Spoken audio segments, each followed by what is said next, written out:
Muy buenas tardes a todos ustedes, muchas gracias por estarnos acompañando desde ya en esta transmisión. Hoy pues tenemos una tarde muy especial, esperamos abordar un contenido bastante fundamental para el ejercicio de la profesión de la abogacía y para los estudiantes de Derecho especialmente. Tenemos la grata presencia del doctor Minor Moto. Él es una persona que ejerce judicatura y que tiene mucha gran experiencia tanto en la docencia como en el ejercicio de la profesión. Pues hoy estamos compartiendo con él. Muchas gracias por acompañarnos y a partir de ahora empezamos en lo que ustedes nos acompañan conectándose en esta transmisión.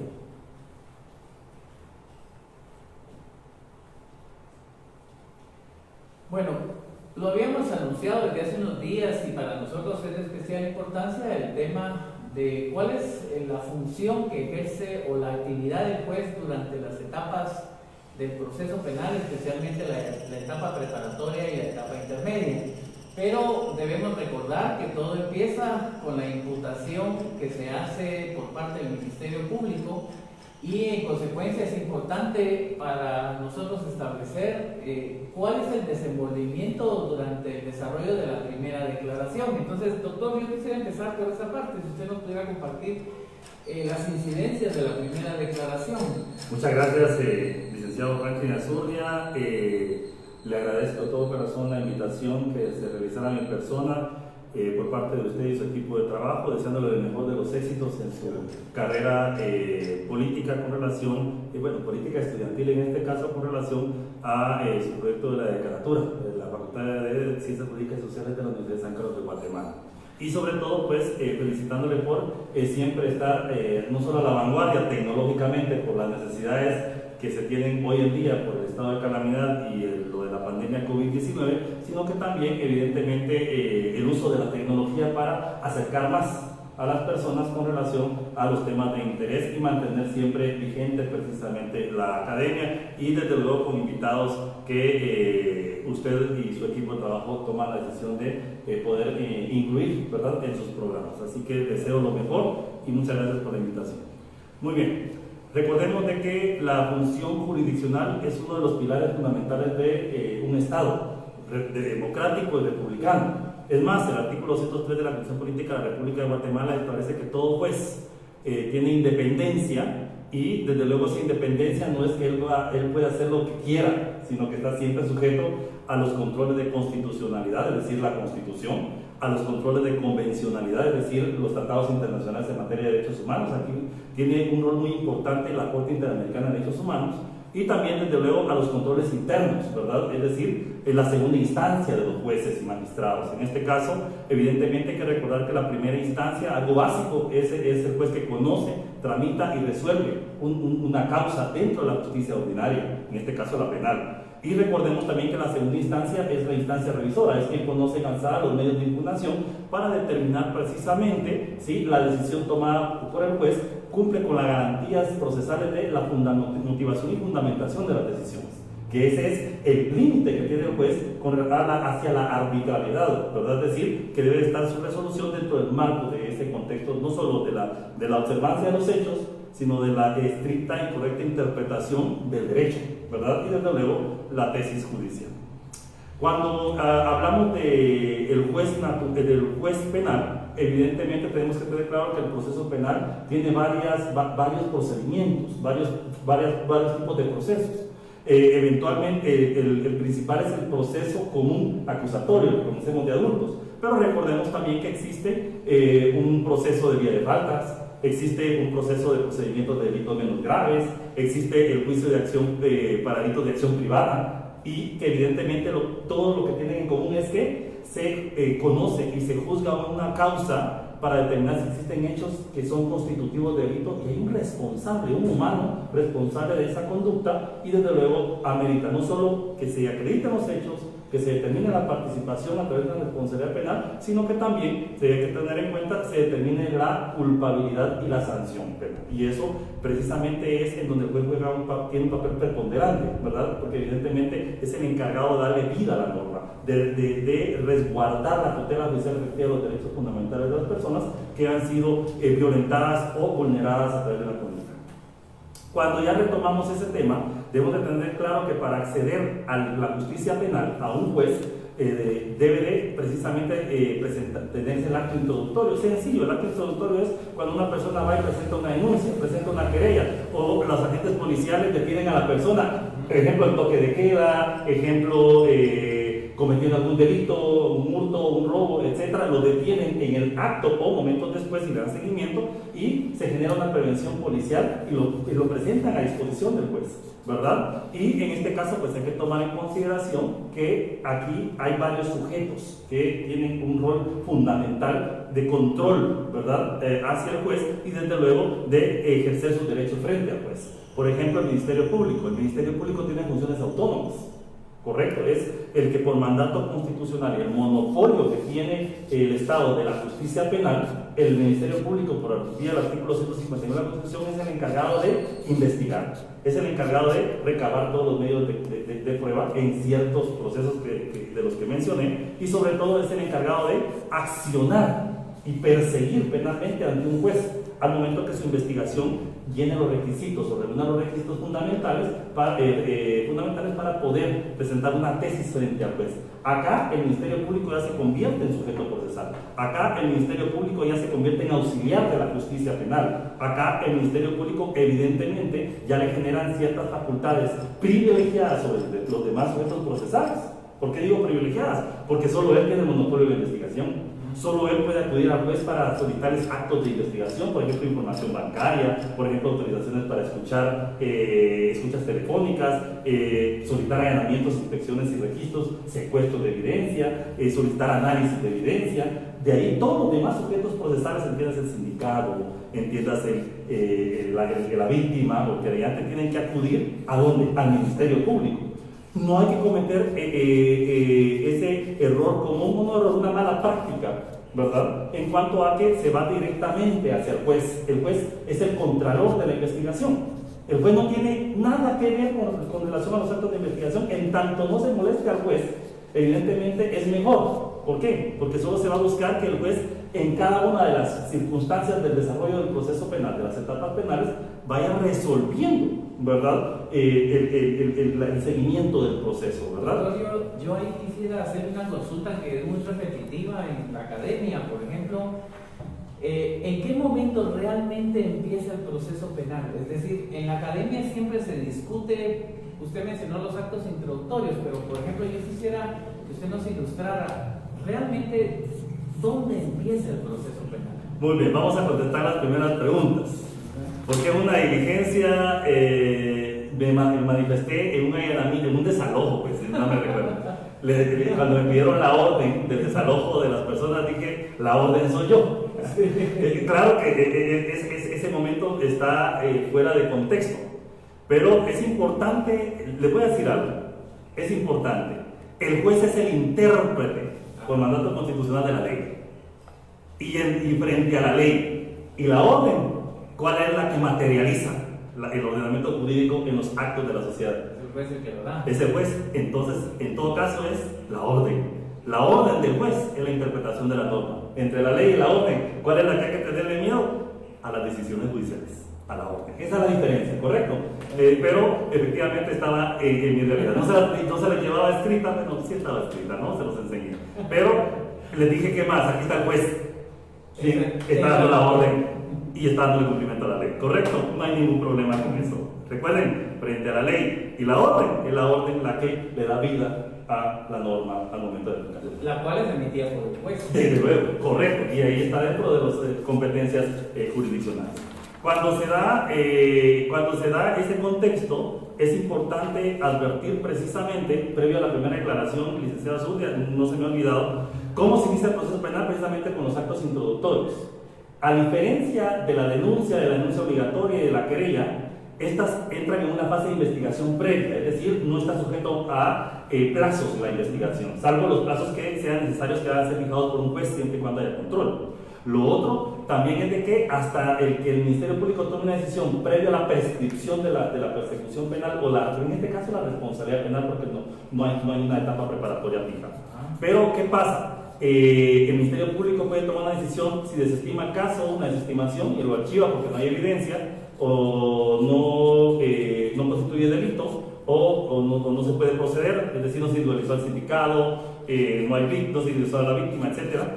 Y otro elemento importante es que la prevención policial sí activa directamente el proceso penal. ¿Por qué digo activa directamente? Porque la policía lo presenta frente al juez y se genera una primera declaración.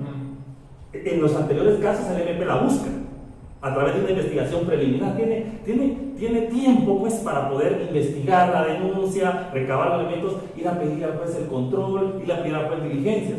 Cambia una primera declaración por flagrancia, ¿verdad? Por la prevención policial, no. Hay un tiempo, un lapso, ¿verdad? Muy reducido en este caso, en el cual pues el MP tiene que correr con los mínimos indicios con que cuente y le presenta a la policía o él recolectó en el escenario criminal. Y con ello pues evidentemente se genera lo que conocemos la primera declaración. Y la primera declaración no es más que el Ministerio Público dijo: mire señor juez, no puedo desestimar porque tengo hechos, tiempo, modo, lugar y circunstancias de comisión, víctima, victimario. Tengo evidencias y tengo un delito en donde ya revisé mi teoría del caso, tengo una imputación objetiva. ¿Y qué es la imputación objetiva? Es que el Ministerio Público cuenta precisamente con todos los requisitos que establece la ley del Código Procesal Penal para perseguir a una persona. Y cuando el Ministerio Público logra eso, evidentemente, y convence pues a una primera declaración, puede que sea a través de una citación o puede que sea a través de una orden de aprehensión, como la conocemos. Pero las dos llevan una finalidad. Una se señala un día y hora para presentarse y convoca al juez a todos los efectos procesales. Y la otra, pues, convocará cuando se ejecute la orden de aprehensión por la Policía Nacional. Cuando hablamos de la primera declaración, hablamos de que ya está no solo la investigación sujeta al control del juez, ya está una investigación previa realizada, o bien la que se llevó a cabo por parte del Ministerio Público en un breve lapso, y pues se convoca a todos los sujetos procesales. Y en este caso la imputación es sencillo, es la oportunidad que tiene el Ministerio Público de demostrarle al juez, de pedirle al juez que le autorice que esa persona sindicada sea sometida a un proceso penal, a una fase de investigación ya formal, por decirlo así, porque esta ya tiene tiempo, con tiempo, y evidentemente fijar una tesis fiscal conclusiva, es decir, si acusa, si decreta presenta la acusación y solicitud de apertura a juicio, si decreta solicita un sobreseimiento, necesita más tiempo porque hay evidencias que no puede completar una clausura provisional, o bien, si lo permite la ley, de presentar una medida alterna a la solución de conflictos, como lo es un criterio de oportunidad, como lo es una suspensión condicional de la persecución penal, o evidentemente utilizar la vía específica del procedimiento abreviado, que no es una medida de desjudicialización como se conoce, es un procedimiento específico, ¿verdad? Porque al final es una sentencia con beneficios procesales, ¿verdad? Por ejemplo, la ejecución de la pena en su casa, ¿verdad? Y bajo un plazo de buena conducta y bajo ciertas condiciones. Entonces, la primera declaración, retomando el tema, precisamente eso del Ministerio Público, a través de esa imputación objetiva, como se le conoce, presenta lo que se le llama su hipótesis criminal provisional, es decir, aquí le presento mi teoría del caso y convence al juez. El juez tiene dos alternativas después de escuchar, después de permitirle al Ministerio Público presentar la imputación. Uno, desde luego, se le van a garantizar los derechos fundamentales y las garantías a todos los sujetos procesales, van a ser escuchados, ¿verdad? Se les va a permitir su derecho de audiencia, su derecho de defensa, se van a garantizar el debido proceso.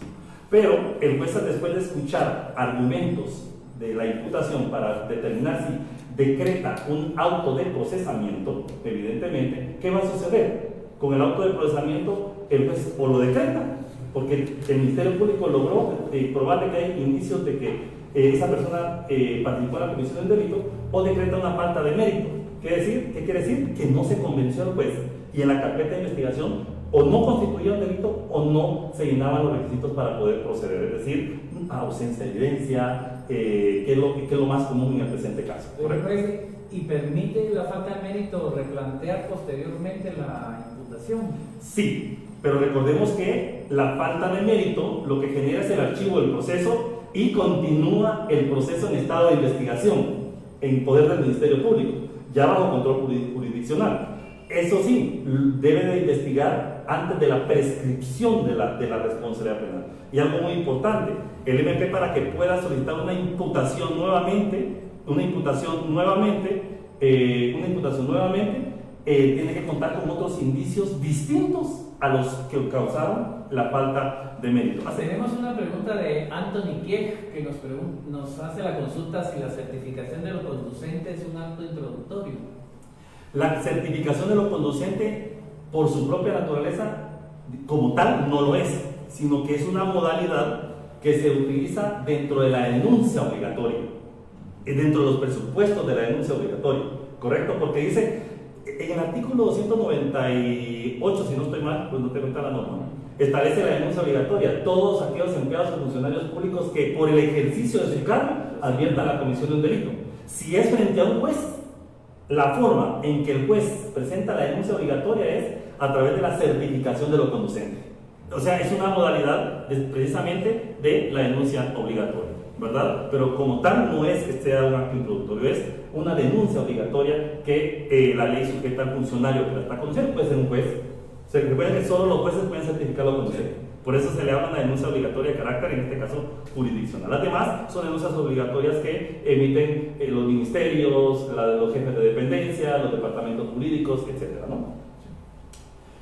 Cuando hablamos de la primera declaración, ¿qué sucede después de que hay una falta de mérito? Ya sabemos los efectos, hay una medida de coerción, ya sabemos que quedó ligada al proceso de la persona, dice, mire, hay evidencia que usted participó en ese hecho, entonces el Ministerio Público va a determinar si puede someterlo con certeza positiva a un debate. Se discute la medida de coerción. La medida de coerción lleva dos presupuestos, o la persona queda libre con medidas sustitutivas. Se van a desvanecer dos presupuestos, el peligro de fuga y el peligro de obstaculización a la averiguación de la ley. Si se convence al juez y se le presenta objetivamente, no subjetivamente, objetivamente, la objetividad quiere decir, le estoy presentando al juez elementos documentales. Así es, licenciado. Correcto, como usted lo está diciendo. Evidencia de que sí están desvaneciéndose esos presupuestos, y lo otro es quedarse en prisión preventiva, porque el juez lo determina que evidentemente no hay seguridad de que la persona, pues, en primer lugar no desvaneció los presupuestos. En segundo lugar, el hecho, determina de que las pruebas o las personas vinculadas al proceso corren riesgo si él se encuentra en libertad. Hay varias circunstancias, pero ¿de qué es la prisión preventiva? O por imperio de la ley, porque hay delitos que por imperio de la ley el juez no goza. Así es, no gozan de medidas sustitutivas. Entonces el juez sencillamente dice, señores, por imperio de la ley, asesinato, ¿verdad? Tengo que decretar prisión preventiva. Las partes procesales saben que desde el momento que el juez decretó el auto de procesamiento por asesinato, la consecuencia jurídica inmediata siguiente, el auto de medida de coerción, va a ser la prisión preventiva, ¿correcto? Bueno, el otro aspecto importante es que lleva ya el plazo razonable. Y el plazo razonable que le da vida a la etapa preparatoria, porque aquí es donde se le da vida a la etapa preparatoria, se van a discutir dos aspectos. Uno, el tiempo que el Ministerio Público necesita para realizar la investigación y presentar su requerimiento fiscal, como lo establece la ley. Y dos, efectivamente, inicia la etapa preparatoria. ¿Por qué? Porque se va a fijar también el día y la hora para llevar a cabo la audiencia de etapa intermedia, ¿correcto? Entonces, cuando el juez fija, tiene dos parámetros. ¿Y quién se lo da? La medida de coerción. Si la persona quedó con medidas sustitutivas, el juez tiene hasta 6 meses para darle vida a la etapa preparatoria. Y si decretó prisión preventiva, tiene hasta 3 meses para fijar la etapa preparatoria. Ahí lo encontramos en el artículo 323 y 324 bis del Código Procesal Penal. Ahí prácticamente se termina lo que es la primera declaración y entra en marcha el proceso de la etapa intermedia, es decir, la búsqueda de esa verdad, la búsqueda de la determinación de elementos de cargo o descargo que van a determinar si existió o no un hecho de relevancia penal y en qué circunstancias se acaba. Ahí, señor juez, doctor, yo quiero hacerle una consulta. ¿Hay alguna confusión que se ha dado con ese plazo de los 3 meses?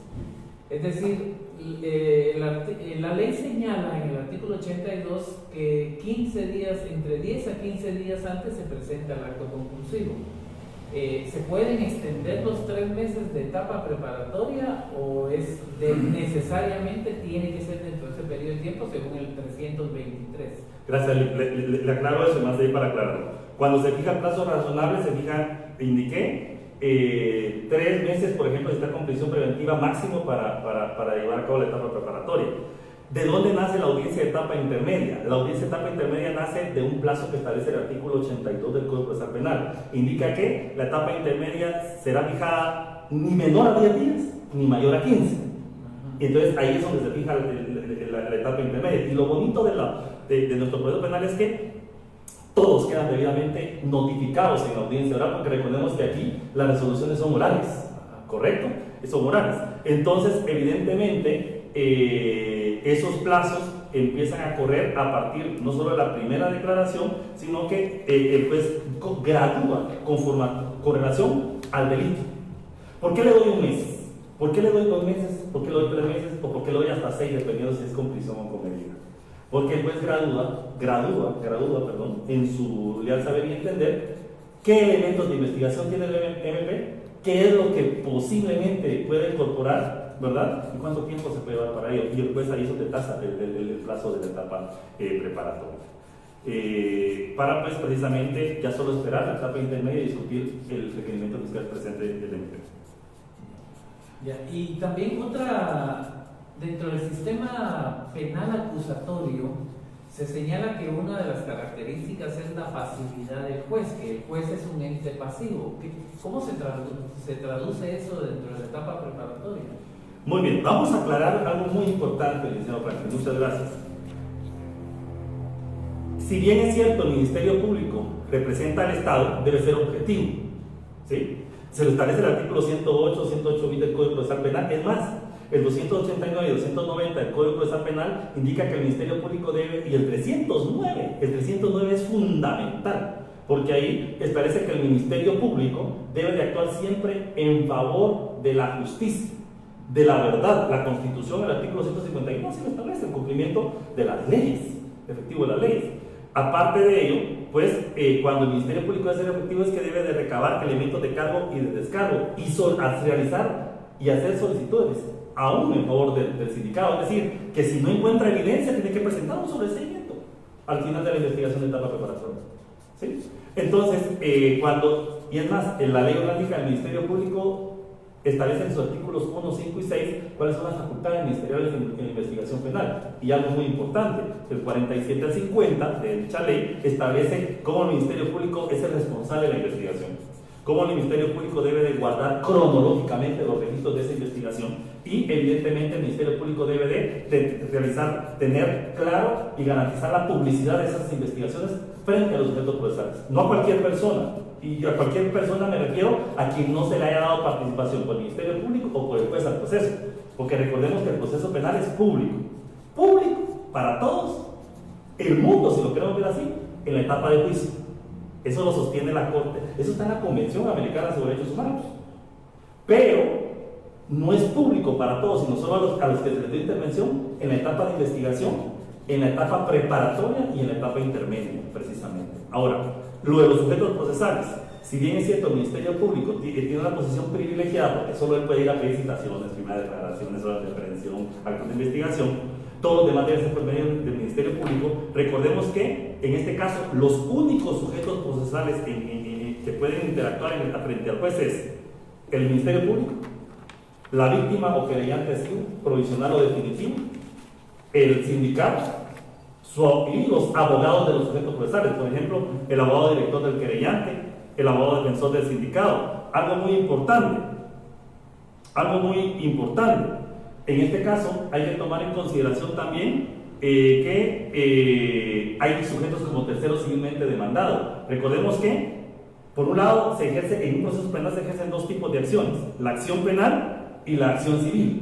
La acción penal es la búsqueda de una sanción con relación a la comisión de un delito de una persona, y la acción civil es buscar la restitución del daño ocasionado a través de la restitución de la cosa, a través de los daños, a través del perjuicio, a través del daño emergente, como se le conoce, ¿verdad? Entonces actúan varias personas. Y con lo que cierro, el juez no es sujeto procesal.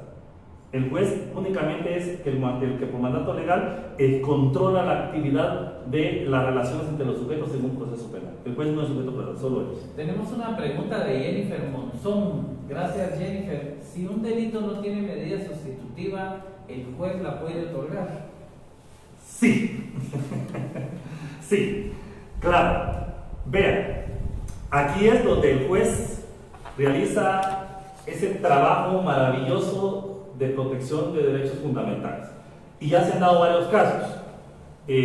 Por ejemplo, caso Valdés Páez, los hermanos Valdés Páez, se otorgaron medidas sustitutivas, estaban por homicidio. El último que tengo ahorita en mente, la honorable jueza Claudel Domínguez, de mayor riesgo, otorgó medidas sustitutivas a personas vinculadas al ejército por delitos que... ¿Por qué razón, Jenny? Porque no solo la ley establece que la prisión no puede durar más de un año. O sea, una vez una persona en estado de prisión preventiva o privación de libertad, su proceso no debe de durar más de un año. Al menos la prisión no debe durar más de un año. Si dura más de un año, hay probabilidad de prórroga de esa prisión. Pero si esta en demasía se está prorrogando muchas veces y la persona lleva 3 años, 4 años, ya lleva una tercera parte de la pena, la mitad de la pena, o prácticamente hay gente que posiblemente ya esté sobre el cumplimiento de la pena y todavía esté en prisión preventiva por la etapa preparatoria o etapa intermedia. Pues esos son los fundamentos que el juez lo va a motivar, lo va a sustentar y lo va a fundamentar, desde luego en la propia convención, para garantizar que es otorgar medidas sustitutivas y buscar que siempre quede vinculada a esa persona a proceso penal. ¿Por qué? Porque la culpa no es del sindicato, sino que la responsabilidad del proceso de agilizarlo es el juez. Y evidentemente se va haciendo conforme a la conducta de los sujetos procesales. Bueno, Marlon Juárez, muchas gracias, Marlon. Ahorita tenemos 367 personas que nos están acompañando. Muchas gracias a todos y a los que se sumarán posteriormente. Marlon Juárez, en la audiencia para emplear el plazo de investigación debe estar el abogado defensor y el sindicado. Es ampliar, perdón, lo leí mal. En la audiencia para ampliar el plazo de investigación debe estar el abogado defensor y el sindicado. Sí, Marlon, muchas gracias. Recordemos que parte de las reformas que se dieron y precisamente para agilizar el proceso fue derogar lo que antes se conocía como prórroga del plazo de investigación. Ahora no está. Ahora no está. Se ha generado una práctica, llamen ustedes por la mora judicial, llamen ustedes mora fiscal, porque evidentemente la carga de actos introductorios, de denuncias, de búsqueda de justicia a través del ramo penal es muy grande, es enorme, ¿sí? Hay cifras enormes con relación a la cantidad de procesos que se inician cada año. Entonces, evidentemente, la cantidad de jueces por cada 100.000 habitantes está limitada a 1 o 2 jueces. No digamos los fiscales, pues, que los fiscales tienen que estar también bajo el control de 500, 600, 1.000 carpetas de investigación, y a todas ellas le debe dar el mismo grado de importancia. Y desde luego tienen que recolectar mucha evidencia pericial, evidencia testimonial, solicitar análisis científicos, solicitar análisis técnicos, requerir información a instituciones, luego analizar, procesar esa información. Las instituciones que trabajan en ello no solo reciben la de un fiscal, es decir, esto es a gran escala, cómo un proceso puede ser afectado. Ahora con las circunstancias, se puede prorrogar o ampliar la investigación bajo varios principios que se utilizan, que el primero de ellos es la averiguación de la verdad y brindar justicia y una tutela judicial efectiva real, ¿verdad? De eso se trata, es decir, existe o no existe delito. Entonces se autoriza las prórrogas de investigación en casos excepcionales. Ejemplo, licenciado Franklin Azurdia, en esta época, donde la Fiscalía no encuentra que le entreguen las peticiones que ha realizado a la IBE, a los bancos, están cerrados, están trabajando en turnos, venga la otra semana, entonces se topa con que no puede contar con esos insumos de evidencia necesarios para formular un requerimiento fiscal objetivo. Entonces ya como el juez le dice, hey juez, vea, tengo este problema, y se lo explica, ¿sí? Y se lo explica. Entonces hay 2 aspectos más, y el fondo de la prórroga. ¿Es unilateral o es bilateral? O multilateral, llamémosle, ¿verdad? Porque al final son varios de esos procesales en una audiencia, pero unilateral o bilateral. Unilateral, evidentemente, es cuando el Ministerio Público llega a solicitar en su mayoría de veces actos de investigación, ¿sí? Y bilateral es cuando se va a llevar a cabo un acto jurisdiccional. La Corte de Constitucionalidad ha fallado, ya hay precedentes, de que la prórroga de los plazos de investigación, plazos razonables de investigación, debe realizarse en audiencia bilateral, ¿sí? ¿Cómo es que el juez justifica muchas veces esa ausencia de concentrar a los sujetos procesales y de llevarlo a cabo en audiencia bilateral y lo lleva a cabo de audiencia unilateral? Por razones de tiempo, porque las agendas, si van a ver ahorita, van para noviembre, diciembre, otros que van en enero, febrero del otro año reprogramando audiencias. Si hoy llega el Ministerio Público a pedir una prórroga de la investigación que se le vence el plazo la otra semana, me dice, mire, su audiencia está para octubre, para poder convocar a los sujetos procesales, no la puedo agendar. Entonces se atiende unilateralmente porque son más rápidos. ¿Cómo el juez garantiza el derecho de audiencia? Así de todo. Porque eso es lo importante. Sí. ¿Cómo le garantizo el derecho de audiencia a los demás sujetos procesales y que se puedan, en este caso, generar un contradictorio, hacer defensa de sus derechos a través de la notificación? Esa resolución se les notifica y ellos pueden generar una postura frente a la decisión judicial. Ejemplo, si no se le convocó a la audiencia, ¿qué recurso, bueno, en este caso sería qué remedio procesal se presenta? La reposición. Y hablando de reposición, doctor, Carlos Sical nos está acompañando. Carlos, muchas gracias. Y nos pregunta, ¿el auto de procesamiento puede ser impugnado por el recurso de reposición? No se puede. Se podría, Carlos Sical, muy buena pregunta. Se podría, y además, así era cuando se dictaba con el sistema anterior. Ajá. ¿Sí? Y que el auto de reposición prácticamente era estricto. En el sistema inquisitivo. Sí, porque no había concentración procesal. Muy buena pregunta. Ahora no, porque ahora para llevar a cabo una primera declaración, todos los sujetos, hay dos sujetos que no pueden faltar: el Ministerio Público, una primera declaración, y el sindicato. Y en este caso, ¿verdad?, su abogado defensor. Es otra parte procesal indispensable.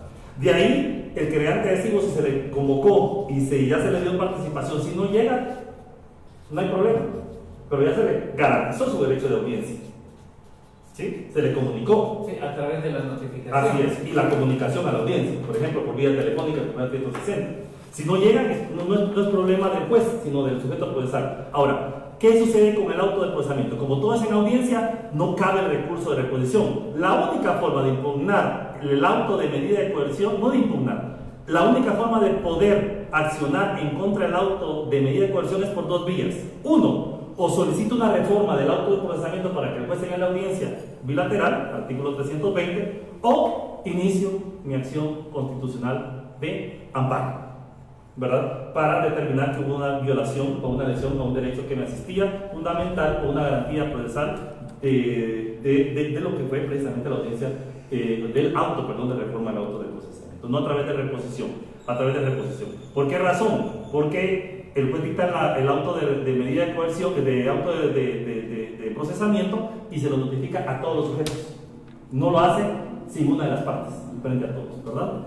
Nuestro amigo el licenciado Carlos Figueroa nos hace una pregunta, pero de repente usted nos dirá si no se está anticipando a emitir opinión. Usted nos dirá, el licenciado Carlos Figueroa pregunta que se está discutiendo la posibilidad de descongestionar los centros de detención derivado del COVID-19, que si se puede hacer esto y en qué circunstancias considera usted que se podría hacer.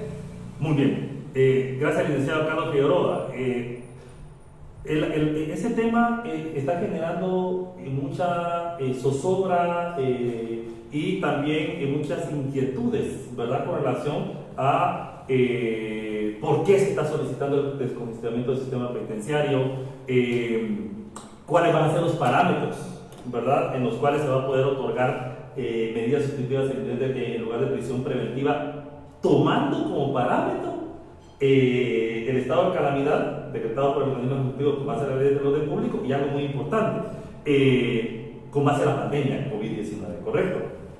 Y el riesgo a la salud. La salud es uno de los derechos fundamentales que prioriza está sobre la libertad y locomoción de las personas, ¿verdad? Pero evidentemente hay que tomar varios aspectos en cuenta. No es que se vaya a dar, ahí sí que abrir la puerta, una llave maestra ilimitada y el juez va a poder decir, bueno, sentémonos acá y de oficio o en audiencia voy a empezar a otorgar medidas sustitutivas en lugar de prisión. Evidentemente, en los casos que la ley tenga impedimento para otorgar medidas, el juez no va a poder dar la medida sustitutiva si no se llenan los presupuestos que yo dije con antelación. Segundo lugar, el juez puede amortiguar o puede flexibilizar, ¿verdad?, las circunstancias del desvanecimiento de los presupuestos de peligro de fuga y obstaculización. Eso se puede hacer el juez. Tomar ciertas medidas y pues obviar ciertos presupuestos con relación a esos parámetros bajo el criterio de garantizar la salud, ¿sí? Correcto, pero siempre tienen que estar debidamente justificados. Y otro elemento fundamental, si le va a sustituir la prisión preventiva por medidas sustitutivas, debe de otorgar aquellas medidas sustitutivas que permitan en alguna de las medidas suplir, ¿verdad?, el aseguramiento que se tenía en la persona estando detenida, ¿correcto? Que garanticen la presencia. Así es, licenciado Zurdia. Entonces, evidentemente, en este caso, otorgar medidas sustitutivas, aquí hay un elemento fundamental. ¿Quién lo pida? ¿Cómo se discutan los argumentos? Y sobre todo, ¿cuáles son los elementos, además del COVID-19, que van a poder justificar sustituir la prisión con la medida?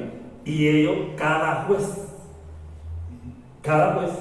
en cada caso concreto, ¿verdad?, va a determinar en dónde sí y en dónde no.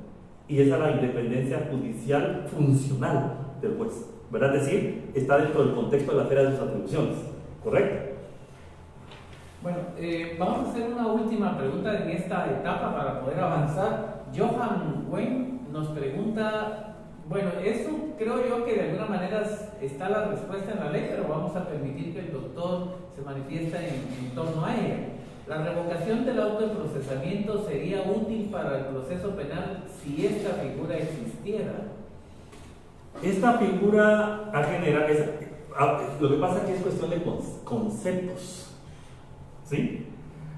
Es cuestión de conceptos, porque al final nosotros nos regimos por el diccionario de la Real Academia Española, y nuestra ley de orden judicial nos indica que todo concepto que está en la norma se entenderá literal su definición gramaticalmente conforme a lo que el legislador la plasmó. Y si no estuviera, el juez tiene que buscarlo únicamente en el diccionario de la Real Academia Española. Cuando discutimos la revocatoria del auto de procesamiento, figura que no existe como tal, sino que se realiza a través de la reforma del auto de procesamiento.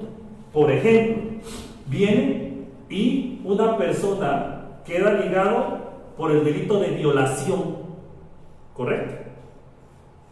Por el delito de violación, agredió sexualmente a un hombre o a una mujer, pongamos el ejemplo tradicional, el típico, ¿ah? Pero el Ministerio Público imputa violación y lesiones graves, porque resulta que tiene un dictamen médico legal que tiene 11 días 31 días de curación, de recuperación, de tratamiento médico. Cuando uno analiza, dice, sí hay violación, porque hay un acceso carnal no consentido. Y analiza y dice, pero también hay lesiones, porque está el delito de lesiones.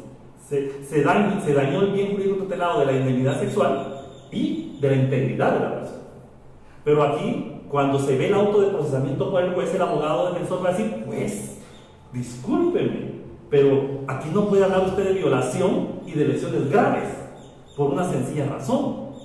La violencia que se generó va como verbo rector necesario para darle vida al delito de violación.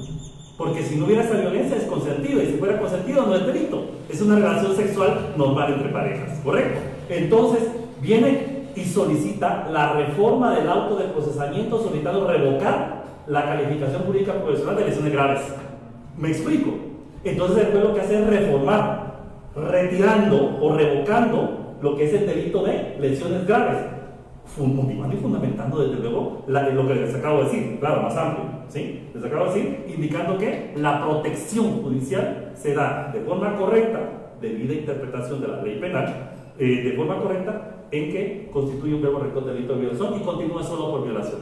Esa es la respuesta que puedo dar con relación a esto. Y doctor, de alguna manera el sobreseimiento vendría a dejar sin efecto al auto de procesamiento, lo estaría revocando. Sí, recordemos, esto es gradual. Cuando se habla de una primera declaración, el Ministerio Público llega con su tesis fiscal con indicios. En términos generales de evidencia, pero llega con indicios, ¿correcto? Suficientes. Así lo establece el artículo 13 de la Constitución, motivos razonables suficientes, en armonía con el 320, desde luego, buscando que no se den los presupuestos del 272, que es la parte de mérito, ¿correcto? Bueno, cuando se da ello, evidentemente el Ministerio Público va a investigar objetivamente. Se da bajo un parámetro. El principio aplicable en el proceso penal es la sana crítica racional, la lógica, la experiencia, la psicología, la razón y el sentido común, y todo lo que ello se derive, ¿correcto? Para poder analizarlo, porque aquí se analizan fenómenos sociales, hechos sociales, dolo, intención. ¿Qué sucede con él? El Ministerio Público debe, cuando analiza la construcción hipotética de su caso final, se llama hipótesis criminal final. Así se le llama el requerimiento fiscal. Hipótesis criminal final. Eso está inclusive en instructivos de la Fiscalía General hacia sus fiscales, de cómo deben de llevar a cabo los despachos ministeriales. ¿Qué sucede con ello? Cuando ya está por terminarse la etapa preparatoria y hay fecha para presentar el acto de conclusión, el fiscal debe llevar su hipótesis criminal final, es decir, su requerimiento fiscal, su acto conclusivo, como lo conocemos en la doctrina, y requerimiento fiscal presentado. ¿Y cuál es esa finalidad? En lo que la etapa preparatoria tiene como finalidad buscar recolectar evidencia, investigar y arribar a la existencia no de un delito, ¿sí? La etapa intermedia tiene como objeto que el juez realice un análisis crítico, evaluativo, no valorativo, evaluativo, de que efectivamente el Ministerio Público cuenta con una certeza positiva, más allá de una duda razonable. La duda razonable no es discrecional, no es decir, escuchó el juez a todos y dijo, no sé, me da duda de la participación en el proceso, sobreseimiento. Esa no es duda razonable, eso se llama arbitrariedad, ¿sí? Se llama discrecionalidad, la ley penal no lo permite, ¿sí? La duda razonable es aquella que del propio análisis de los hechos, de la evidencia, el juez llegó a un convencimiento que esa persona no puede enfrentar debate oral y público porque no hay evidencia suficiente o porque no hay una relación del hecho con él. Entonces, el otro parámetro es cuando hay certeza negativa, es decir, hasta el propio Ministerio Público lo sabe. Llega con, ¿y usted qué presenta al Ministerio Público? Vengo sobre seguimiento, ¿por qué? No encontré pruebas. Esta es objetividad fiscal. La objetividad. Así el licenciado Franklin. Llega y dice, ¿por qué plantea el sobreseimiento? Hasta el juez así va, ¿por qué plantea el sobreseimiento? No encontré pruebas, ¿no? Certeza negativa, señor juez, le dice a uno al fiscal. Muy bien, fiscal, perfecto, y se analiza la procedencia. ¿Por qué presentó una clausura? Porque mire, señor juez, tengo evidencia, está relacionado a él, pero no es suficiente para convencer al tribunal al momento de valorar. Tal vez a usted lo logre convencer en la evaluación que realice, pero está muy débil. Me puede ganar la duda razonable allá en la tesis de la defensa. Entonces, con objetividad, yo solicito una prórroga de la investigación, porque eso es lo que es la clausura. La clausura es cuando hay una prórroga, es decir, volver a dar otra oportunidad al Ministerio Público con un nuevo plazo razonable, porque volvemos a crear el plazo razonable, para que precisamente lleve a cabo el complemento de los actos de investigación. Eso sería a través de la clausura provisional. A través de la clausura provisional. Ojo, que solo se puede dar una clausura provisional. No hay clausura sobre clausuras, ni prórroga sobre prórrogas.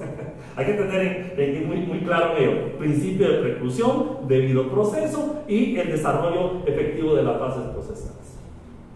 Dentro del contexto de la etapa preparatoria, para todos en general, deben de tener bien claro deben de tener bien claro que todos los aspectos que quieran ustedes hacer valer en el proceso penal frente al juez, lo deben de discutir primeramente ante el Ministerio Público. El sindicado, el defensor y el tercero civilmente demandado y las demás partes procesales pueden solicitar al fiscal proponer diligencias o actos de investigación.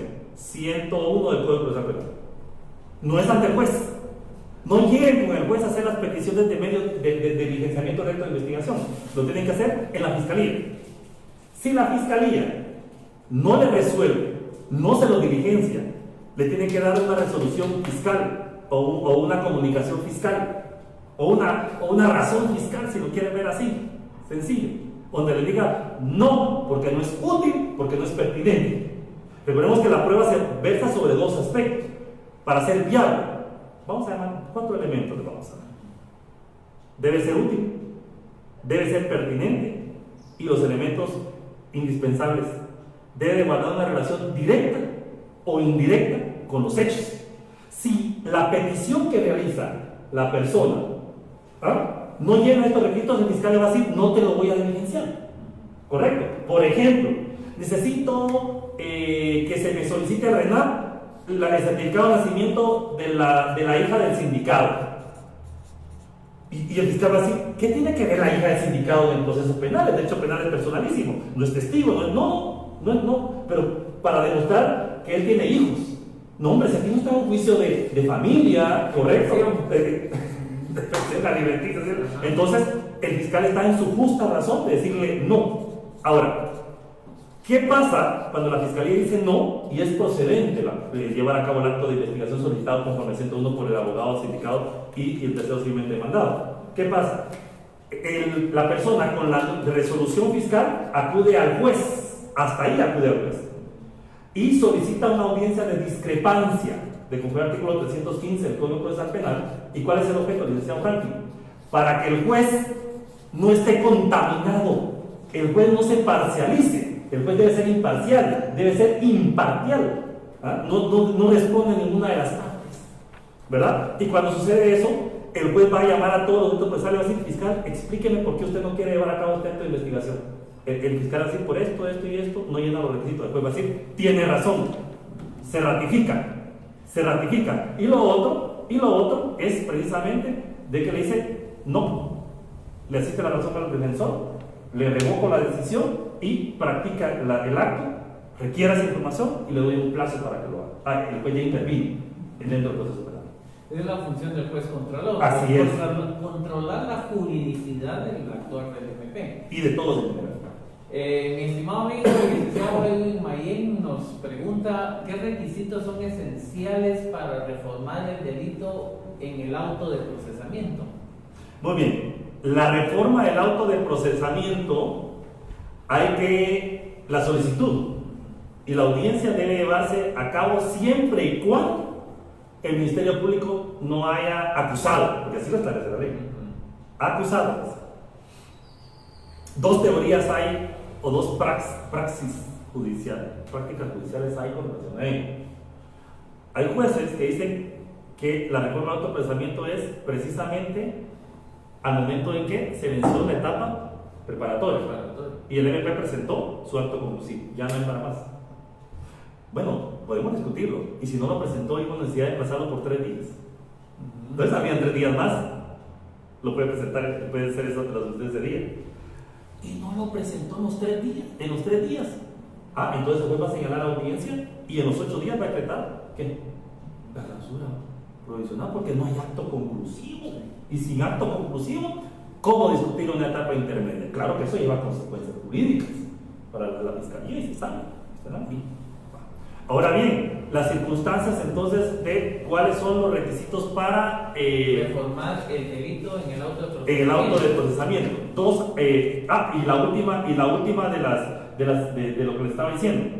En otro momento dicen que se puede hacer inclusive la petición, aunque se haya presentado el acto conclusivo, pero se debe de solicitar antes de que se empiece a desarrollar la audiencia de etapa intermedia, porque ahí sí el Ministerio Público ya está acusando, está haciendo uso de sus facultades frente al juez, ya no se puede reformar. Ahora bien, ¿qué requisitos se necesitan para reformar el auto de procesamiento? Uno, variar las circunstancias, dos aspectos. Variar las circunstancias primitivas con relación a los hechos. Es decir, que se presentó evidencia de descargo que logró fortalecer, ¿verdad?, la presunción de inocencia de la persona, debilitar los indicios con los cuales se decretó el auto de procesamiento, y que sabe el Ministerio Público que eso tiene más peso que la evidencia de cargos. Dos, ¿verdad?, por errónea interpretación de la norma. Ejemplo, el caso de cuando se decretó la reforma del auto de procesamiento por el delito de violación y por lesiones graves. Ahí no se necesita variar ni los hechos ni variar la evidencia. Sencillamente la reforma va a ser con base a una errónea interpretación de la norma, porque el juez dijo aquí hay violación y hay lesiones graves. No, solo es violación. Y se da el reencauce del proceso con relación a la calificación jurídica policial. Bueno, muchas gracias, doctor. Continuamos. Entonces, estábamos evaluando la función de la investigación entonces en la etapa preparatoria y el control jurisdiccional en relación a la misma, ¿verdad?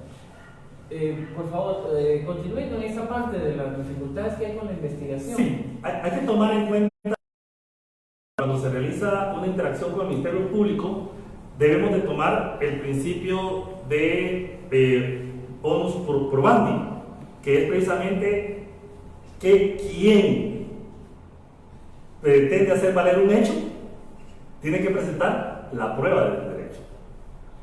No me refiero a la persecución penal, porque esa es obligación del Ministerio Público. Por ejemplo, si yo llego con el juez y le digo, juez, el Ministerio Público no me quiere llevar a cabo un acto de investigación, tengo que probarle que se lo pedí, que él lo recibió y que él me dijo no. Si no le llevo eso, el fiscal va a decir, ¿y cuándo me lo pidió? Pues, disculpe, usted es conocedor de derecho, ¿él se lo ha aprobado? No. Es que fue de palabrita. Las palabras me llevan viendo, ¿correcto? No, tiene que probar esas circunstancias. Igual, muchas veces se lleva a cabo una investigación penal y estamos en control judicial y las partes llegan con el juez a decirle, el Ministerio Público no me investiga, el Ministerio Público no me hace caso, el Ministerio Público no me pone atención con relación a lo que le estoy solicitando. Vean, no es con el juez, no es en este caso, si va a llegar a indicar que no le ha dado respuesta a diligencias que se le han practicado, hay una figura en el Código Procesal Penal que se llama alcances o avances de investigación. Pero precisamente tiene que probar que usted estuvo procurando y diligenciando su derecho frente al fiscal. Y entonces el juez lo va a mandar a llamar y decirle, fiscal, explíqueme, mire, le pidieron una certificación del sindicato desde febrero del año 2019, mire la fecha en que estamos y no se la ha incorporado. ¿Por qué pasó? ¿Cómo estamos avanzando en la investigación? Y el fiscal va a tener que justificar. Si convence al juez, le va a dar la fiscal. Si no lo convence, el fiscal tiene 5 días, tiene 10 días, tiene 20 días para fijar una postura, para fijar una postura. No le puede decir hágalo. Avanza de investigación, no le puede decir haga, fijar una postura con relación a el estado de la investigación y lo que le ha requerido la parte.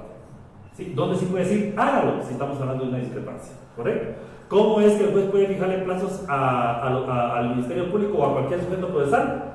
El 152 del Código Procesal Penal así lo establece. La ley de organismo judicial también dice que los jueces pueden fijar plazos en ausencia de ley, ¿verdad? En ese aspecto. Y entonces vemos cómo le vamos dando pues precisamente dirección, procuración y desde luego vamos haciendo que el proceso penal avance. El actor que menos interviene, se han dado cuenta, es el juez. Son los sujetos procesales. Y en este caso, por ejemplo, ¿quién puede ayudar a proponer? ¿Quién propone también diligencias? El querellante de sí no tiene esa facultad, es un sujeto activo dentro del proceso. El artículo 116 del Código Procesal Penal así lo establece. Entonces, ¿se pueden solicitar revisiones de medida de coerción? Sí, cuantas veces sean necesarias, las que quieran, durante todo el proceso, en tanto no se haya decretado, en tanto no esté ya cumpliendo condena. Estamos. Reformas del auto de procesamiento, ya vimos los momentos. Si no me resuelven una petición de diligencias en MP, ya sabemos que es una discrepancia, lo tengo que pedir, ¿verdad? No me resuelven tiempo, pues hay acciones constitucionales de amparo. Tal vez cuando usted hace peticiones a la autoridad y no le resuelven un plazo, ahí está, ¿verdad? Etcétera, hay tantas salidas, ¿no? Si quiero afectar el auto de procesamiento, reforma el auto de procesamiento. ¿verdad? Y en este caso solo puedo cuestionar la reforma al autoprocesamiento a través de la reforma o a través de una acción de amparo dentro de los plazos que establece la ley.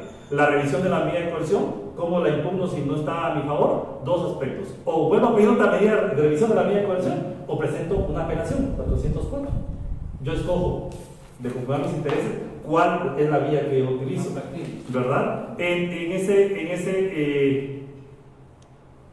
ese caso es de lo que puedo ir diciendo hasta ahorita. Nuestro amigo Lester Hernández, muchas gracias Lester por acompañarnos. Nos pregunta, ¿la duda no se toma en cuenta hasta valorar los órganos de prueba? Lo que pasa es que hay que saber los momentos. Gracias Lester. El juez de etapa preparatoria y de etapa intermedia solo realizan evaluación. Una evaluación no es determinar ese análisis crítico del valor positivo o negativo de la prueba y los efectos que puedan dar. Sentencia condenatoria, cuando ya el tribunal de sentencia integrado o unipersonal, pues evidentemente se sienta a tomar una decisión con relación a qué valor positivo o negativo le da la prueba. En etapa intermedia lo que se realiza es esa evaluación armónica. Uno, si es una acusación y solicitud de apertura a juicio, que la misma sea clara, precisa y circunstancial, que sea lógica, que sea un fenómeno posible de realizar, que estén plenamente idealizadas las partes involucradas. Dos, que haya armonía en los elementos de investigación, de convicción se le llama ahí. ¿Y qué es lo que va a evaluar el juez? Si hay testigos, ¿cuántos? ¿Quiénes?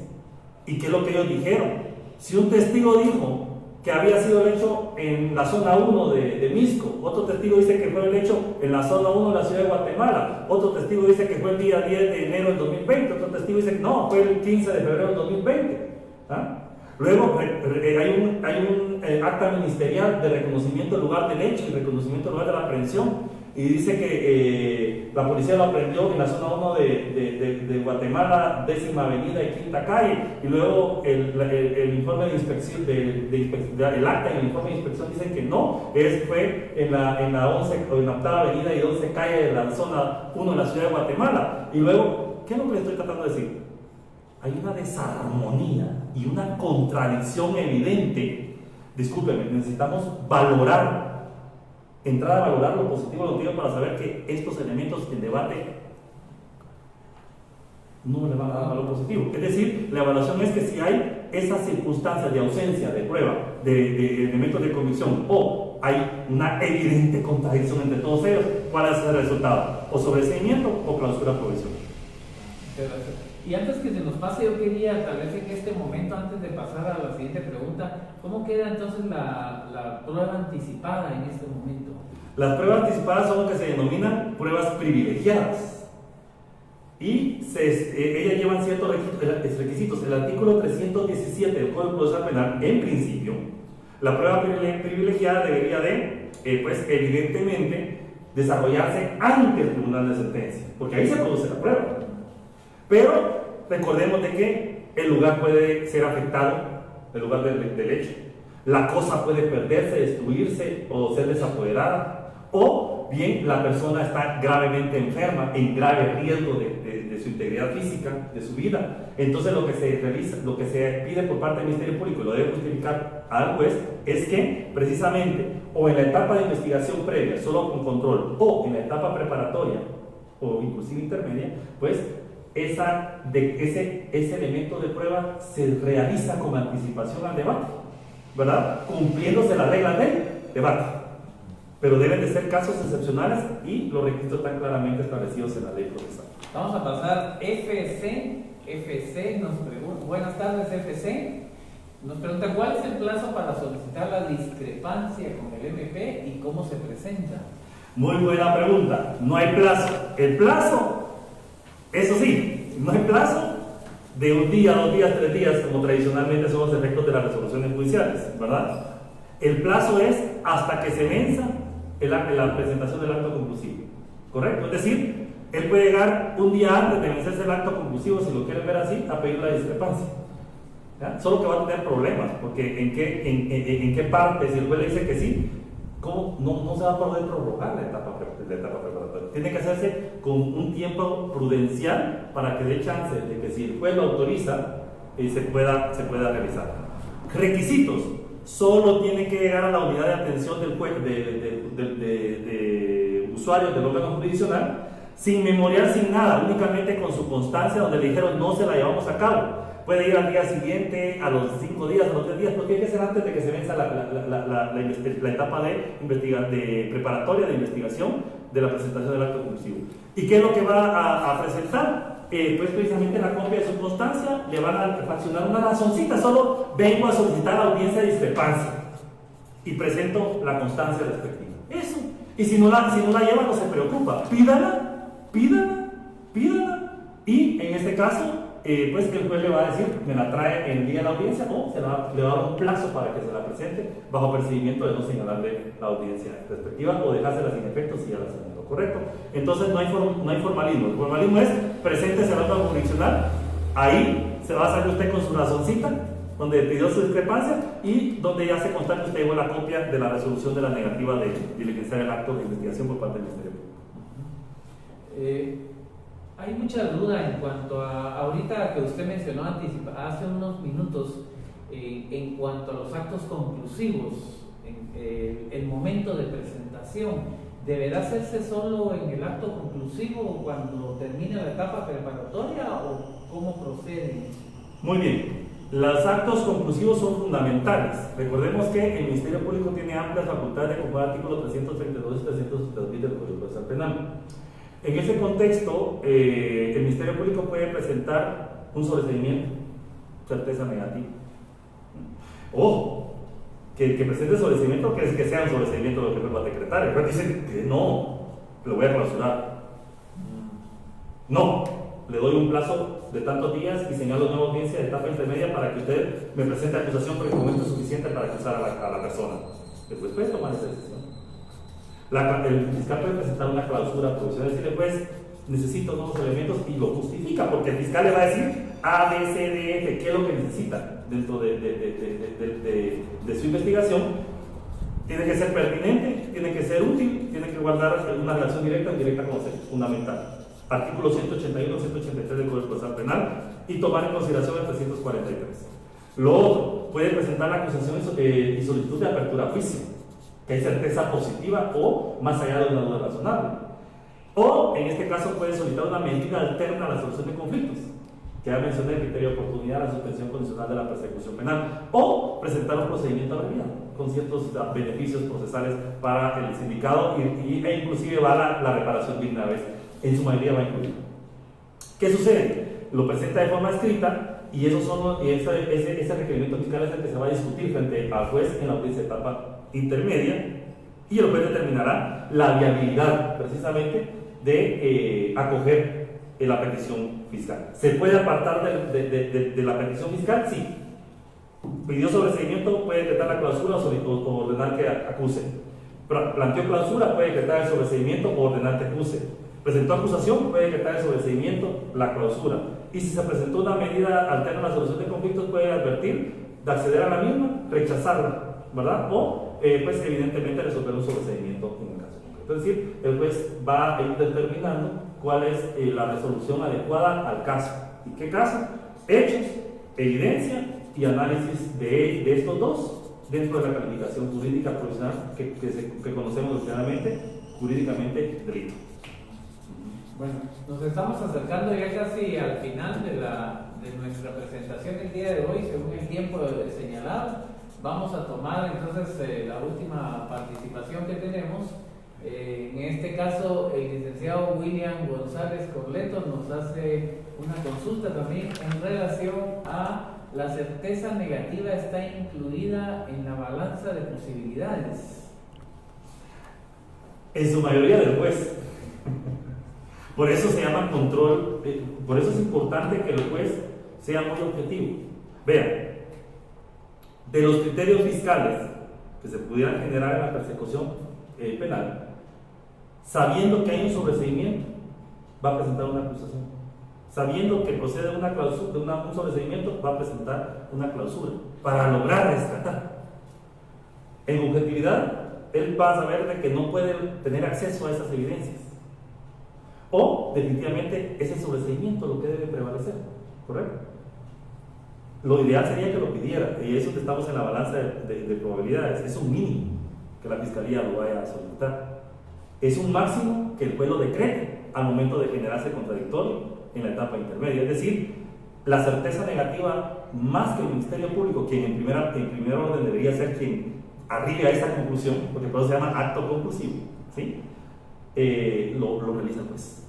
Lo realiza el juez. Al momento que no acoge el requerimiento fiscal y sobresee el caso. Y insisto, el sobreseimiento del caso, ¿qué es lo que sucede?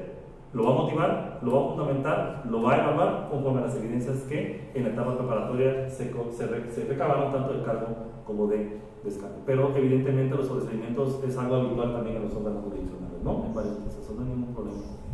Yo quisiera tal vez antes de que nos despidamos aclarar, si nos permitiera usted aclarar una confusión que siempre se da entre las medidas desjudicializadoras y las medidas despenalizadoras. Es un elemento que comúnmente se presenta dentro de los estudiantes de la facultad, la confusión, y ahorita usted nos aportaba que el procedimiento abreviado no se considera una medida desjudicializadora. Sí, miren, son cuestiones de criterios, ¿verdad? Porque recordemos que nuestro proceso penal está bajo un amparo de un proceso penal con perspectiva de derechos humanos. No es que se abrace a los criminales, ¿correcto? No se trata de eso, sino que lo que se trata es decirles que el Estado debe tener certeza positiva de que una persona cometió un delito y le va a restringir sus derechos fundamentales, ¿correcto? La libertad del patrimonio, su locomoción, hay varios derechos que se comprometen cuando se quebranta la presunción de inocencia de la persona. Porque si no, caemos a la arbitrariedad y eso genera violación de derechos fundamentales legalmente hablando. ¿Por qué legalmente hablando? Porque se hace a través del juez. Y Dios me guarde, el juez es el garante, el juez es la última esperanza de todo sujeto, tanto víctima como victimario, de saber de que lo que él resuelva está conforme al valor, seguridad, certeza y justicia que establece el artículo 183 constitucional y el Estado internacionales. Ahora, ¿por qué el procedimiento abrevia? Nuestro proceso penal está bajo dos principios. Uno, el principio retributivo, que es el tradicional, la sentencia, ¿correcto? Que es el proceso normal, llegar a una sentencia condenatoria o absolutoria. Pero hablemos de la condenatoria porque el retributivo es que es una sanción y voy a probar que hay un hecho y una responsabilidad y una culpabilidad. Dos, el principio de oportunidad. Pero el principio de oportunidad va a estar en el marco que, ¿cuáles son sus efectos? Fíjense ustedes, ¿cuáles son sus efectos? Uno, son delitos de bagatela, que en su mayoría son los delitos conocidos como acción pública dependiente de instancia particular, ¿correcto? O delitos de acción pública que están dentro de un marco no mayor a 5 años, ¿correcto? Ya hay acuerdo entre las partes. Otro punto a favor es que se le autoriza al Ministerio Público en los delitos de acción pública y acción pública dependiente de instancia particular, siempre y cuando no lo revoque la víctima, porque si lo revoca, hasta llegó, va a ser muy difícil que el Ministerio Público logre algo más. ¿Qué es lo que provoca? La autorización de abstenerse de perseguir penalmente a alguien. Es decir, ya no va a haber una sentencia. Otro elemento a favor es que no se busca una sentencia, sino que se busca la retribución de los daños y perjuicios, el compromiso de la persona que no va a volver a delinquir y se le va a dar un periodo de pena conducta, ¿correcto? Un periodo de pena conducta que si no cumple con las reglas de abstención que tiene, que se le impone, se pueden ampliar. Que si comete un delito, se revoca y se le ordenará al Ministerio Público continuar con la persecución penal. Dejó de estar bajo el amparo al principio de oportunidad y pasó al principio retributivo, miren ustedes. Salvo que el Ministerio Público estime, voy a darle otro chance bajo el principio de oportunidad y como era un criterio, ahora una suspensión condicional. Tienen suerte, correcto. Ahora bien, tres aspectos, y otro elemento importante. En este caso, cuando se vence el plazo del criterio de oportunidad de la suspensión condicional de la persecución penal, automáticamente, conforme al artículo 32 del Código Procesal Penal, ¿qué es lo que produce? La extinción de la persecución, no de la responsabilidad, la extinción de la persecución penal, ¿correcto? Y se archiva el proceso. Bueno, estaba archivado por sí, pero hasta ahí estamos, ya no va a haber más persecución penal. ¿Qué pasa con el procedimiento abreviado del licenciado Franklin? Es más, está en otro apartado, ¿verdad? ¿Por qué? Porque evidentemente hay sentencia. Hay sentencia. Está bajo el principio retributivo. Hay sentencia, porque hay sentencia condenatoria. Ahí sí, en las probabilidades que nos preguntaba el licenciado, a diferencia del sobreseimiento, es rara la probabilidad de que el MP, nula prácticamente, que el MP vaya con un abreviado solicitando sentencia absolutoria. Miren, yo no he visto un solo caso que el MP diga procedimiento abreviado y solicita una sentencia absolutoria. Ahí no hay probabilidades de ganar una con el MP. Va a buscar una pena, ¿correcto? Ahora, ¿qué es lo bueno? Que si se va a sentencia ese caso, allá puede haber una sanción mayor, que no tenga beneficios procesales, que es distinto. En el abreviado, en etapa intermedia, hay acuerdos con el Ministerio Público. ¿Y cuál es? En su mayoría, llegan, miren, una pena que me permita a mí gozar de un beneficio de no ir a cumplir la pena, sino a cumplirla en mi casa, o de conmutar la pena y pagarla. Y ya. ¿Sí? Y no hay ningún otro vínculo, ya estuvo. Hasta ahí llegamos. Es decir, siempre hay sentencia. Por eso no podemos hablar del abreviado como una medida alterna a la solución de conflictos. Y le hablaba doctrinariamente entre medidas despenalizadoras, medidas desjudicializadoras, son cuestiones doctrinarias, pero yo no utilizo, no obstante, está como parte de nuestra doctrina matemática las medidas desjudicializadoras, y termino con este tema de la desjudicialización, es algo que ustedes me digan en otras circunstancias, pero recordemos, la medida desjudicializadora significa retirar del sistema de justicia un caso que se resuelve en el ámbito privado. No interviene el Estado, no interviene el juez, pero hay un problema. Para poder guardar concordancia con ese concepto, entonces el juez no debe resolver un criterio de oportunidad. El juez no puede suspender una suspensión porque hay una resolución judicial. Lo que se le llama es, correctamente, no es de judicialización porque siempre está judicializado el caso. Porque el juez autoriza la pertenencia a la persecución penal. El juez resuelve con lugar el criterio de oportunidad y fija las reglas de sus efectos jurídicos. Entonces, ¿qué es lo que sucede? Por eso se le llama medidas alternas a la solución del conflicto que buscan evitar la penalización.